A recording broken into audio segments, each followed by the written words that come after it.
नमस्कार दोस्तों, स्वागत है आप सभी का रोशन जिंदगी के बेहद खास वीडियो में। अगर आपके घर में भी पपीता आता है या आप खुद हेल्दी रहने के लिए पपीता खाने की कोशिश करते हैं तो आज का यह वीडियो आपके लिए बहुत ही ज्यादा जरूरी और आंखें खोल देने वाला होने वाला है, क्योंकि पपीता एक ऐसा फल है जिसे लोग बहुत साधारण समझते हैं, लेकिन इसके अंदर छुपे हुए फायदे, इसका सही सेवन करने का तरीका, इसका सही समय, इसकी सही मात्रा और किन हालात में यह फायदा देने के बजाय नुकसान भी कर सकता है, यह बात बहुत कम लोग गहराई से समझते हैं।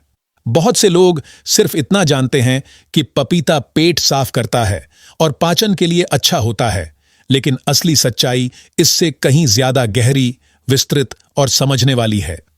बहुत लोग सुबह उठते ही पपीता खा लेते हैं, कुछ लोग इसे नाश्ते का हिस्सा बना लेते हैं, कुछ लोग डाइटिंग के नाम पर रोज पपीता खाने लगते हैं और कुछ लोग यह मान लेते हैं कि जितना ज्यादा पपीता खाएंगे उतना ज्यादा फायदा होगा। लेकिन क्या हर व्यक्ति के लिए पपीता एक जैसा काम करता है? क्या हर मौसम में इसका असर एक जैसा होता है? और क्या हर उम्र के लोगों के लिए इसका प्रभाव एक जैसा होता है? यह समझना बहुत जरूरी है, क्योंकि एक ही चीज किसी एक व्यक्ति के लिए अमृत की तरह काम कर सकती है और वही चीज किसी दूसरे व्यक्ति के लिए धीरे धीरे परेशानी का कारण भी बन सकती है। आज हम पपीते के बारे में बहुत विस्तार से, बहुत आसान भाषा में और बहुत गहराई से बात करेंगे, ताकि गांव में रहने वाला व्यक्ति हो या शहर में रहने वाला, बुजुर्ग हो या जवान, महिला हो या पुरुष, हर कोई इस जानकारी को आसानी से समझ सके। हम यह भी समझेंगे कि पपीता शरीर के अंदर जाकर क्या करता है, यह पेट, खून, त्वचा, आंखों और पूरे शरीर पर किस तरह असर डालता है। और सबसे महत्वपूर्ण बात, इस वीडियो के अंत तक हम आपको उन 5 लोगों के बारे में बताएंगे जिन्हें पपीता बहुत सोच समझकर खाना चाहिए या कई हालात में इससे दूरी बनानी। वीडियो में आगे बढ़ने से पहले कमेंट करके मुझे यह भी जरूर बताइए कि आप मुझे कहां से देख रहे हैं। क्या आप दिल्ली, पटना, इंदौर या लखनऊ से जुड़े हुए हैं? मैं हर एक कमेंट को ध्यान से पढ़ता हूं और आपकी प्रतिक्रिया का इंतजार करता हूं। सबसे पहले यह समझ लीजिए कि पपीता कोई मामूली फल नहीं है।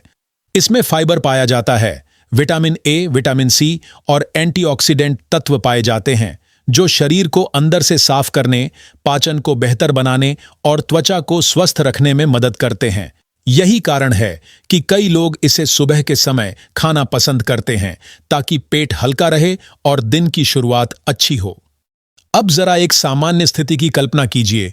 एक व्यक्ति जिसे लंबे समय से कब्ज की समस्या है, वह रोज सुबह पपीता खाना शुरू करता है। कुछ दिनों तक उसे आराम मिलता है, पेट हल्का लगता है और उसे लगता है कि अब उसकी समस्या पूरी तरह खत्म हो गई। लेकिन कुछ समय बाद अगर वह मात्रा बढ़ा देता है या दिन में कई बार पपीता खाने लगता है, तो वही पपीता उसके लिए बार बार पेट ढीला होने और कमजोरी का कारण बन सकता है। यही कारण है कि केवल यह जान लेना कि पपीता अच्छा है काफी नहीं है।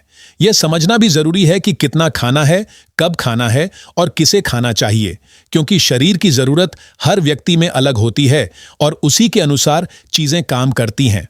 अब पपीते के प्रकार को भी समझना जरूरी है, क्योंकि कच्चा पपीता और पका हुआ पपीता दोनों का असर अलग होता है।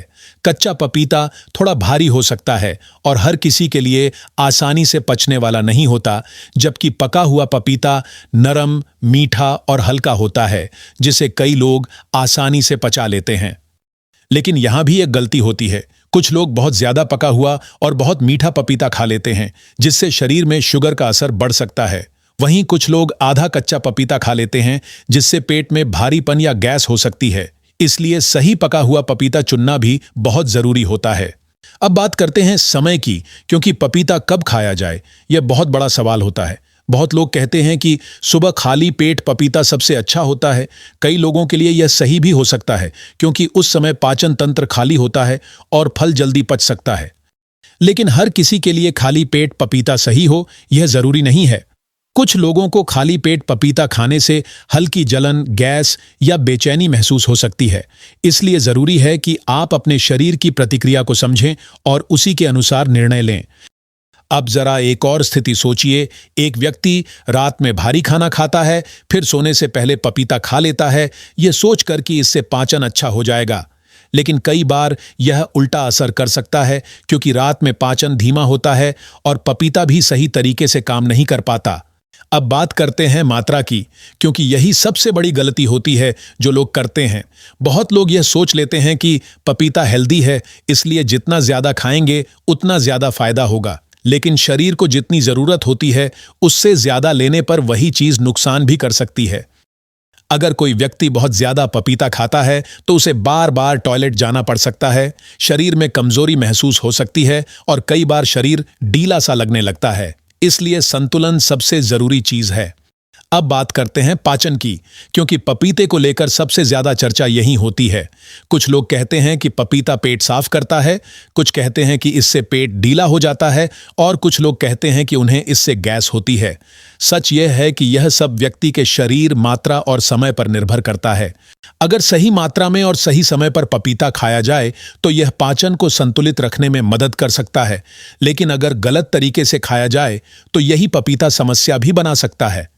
अब बात करते हैं लाइफस्टाइल की, क्योंकि केवल पपीता ही सब कुछ तय नहीं करता। अगर कोई व्यक्ति दिन भर जंक फूड खाता है, पानी कम पीता है, नींद पूरी नहीं लेता और फिर सोचता है कि पपीता खाकर सब ठीक हो जाएगा, तो यह सोच गलत है। पपीता एक सहायक फल है, लेकिन यह पूरा इलाज नहीं है। यह शरीर को मदद कर सकता है, लेकिन गलत आदतों की भरपाई अकेले नहीं कर सकता। अब बात करते हैं कि किन लोगों को पपीता खाने से फायदा मिल सकता है। जिन लोगों को हल्की कब्ज रहती है, जिनका पाचन थोड़ा धीमा है या जो हल्का और साफ भोजन लेना चाहते हैं, उनके लिए पपीता सही मात्रा में फायदेमंद हो सकता है। लेकिन अब हम उस सबसे महत्वपूर्ण हिस्से की तरफ बढ़ते हैं जिसका इंतजार आप शुरू से कर रहे थे। आखिर वो कौन से 5 लोग हैं जिन्हें पपीता बहुत सोच समझकर खाना चाहिए? पहला, जिन लोगों को बहुत जल्दी पेट ढीला हो जाता है, उन्हें पपीता सीमित मात्रा में खाना चाहिए क्योंकि यह समस्या बढ़ा सकता है। दूसरा, जिन लोगों को लो ब्लड प्रेशर की समस्या है, उन्हें पपीता सावधानी से खाना चाहिए क्योंकि यह शरीर पर असर डाल सकता है। तीसरा, गर्भवती महिलाओं को खासकर कच्चा पपीता नहीं खाना चाहिए क्योंकि यह उनके लिए सुरक्षित नहीं माना जाता। चौथा, जिन लोगों को किसी भी तरह की एलर्जी की समस्या है, उन्हें पपीता खाने से पहले सावधानी बरतनी चाहिए। और पांचवां, जिन लोगों का पाचन बहुत कमजोर है, उन्हें पपीता सीमित मात्रा में ही लेना चाहिए। अगर आप इन 5 में से किसी भी कैटेगरी में आते हैं तो पपीता खाने से पहले जरूर सोचें, क्योंकि सही जानकारी ही आपको स्वस्थ रख सकती है। इसलिए पपीता खाइए, लेकिन समझदारी से खाइए, सही समय पर खाइए, सही मात्रा में खाइए और अपने शरीर की जरूरत के अनुसार खाइए। तभी यह आपके लिए असली फायदा करेगा और आपको अंदर से स्वस्थ बनाएगा। कमेंट करके मुझे यह भी जरूर बताइए कि आप मुझे कहां से देख रहे हैं। क्या आप दिल्ली, पटना, इंदौर या लखनऊ से जुड़े हुए हैं? मैं हर एक कमेंट को ध्यान से पढ़ता हूं और आपकी प्रतिक्रिया का इंतजार करता हूं। अगर आपको यह वीडियो उपयोगी लगा हो तो इसे जरूर लाइक करें, अपने दोस्तों और परिवार के साथ शेयर करें और हमारे चैनल को सब्सक्राइब करना ना भूलें ताकि आपको इसी तरह की और भी हेल्थ से जुड़ी जानकारी मिलती रहे। धन्यवाद।